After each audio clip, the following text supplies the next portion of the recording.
All right, back here under the Cougar,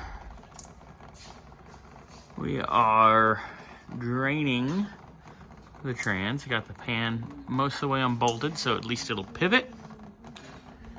Get some fluid out, and it is a little stanky. And it's been in there for God knows how long.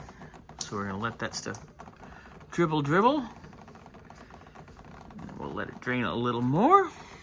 And then after that, we will get it completely out.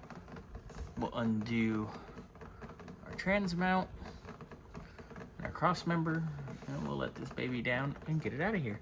Also, I gotta pull those trans cooler lines. All right, trans pan's back on after we drained it. Getting ready to take our trans cooler lines off. We have our totally tasteful hardline line wrench sockets.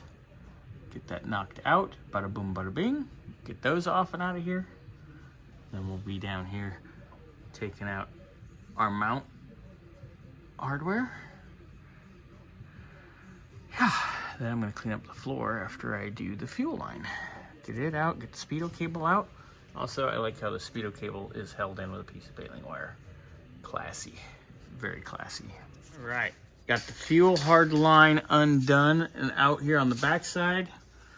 Got all the clips out of the front side half. We'll pull that out later. It's not a big deal, not a big rush right now. Just gotta pull the speedo cable.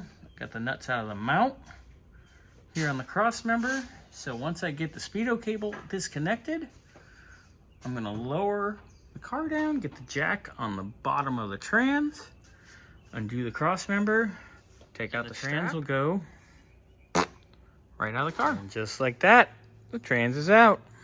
Bada boom, bada bing. It's a beautiful thing. It's ready to go to Mark.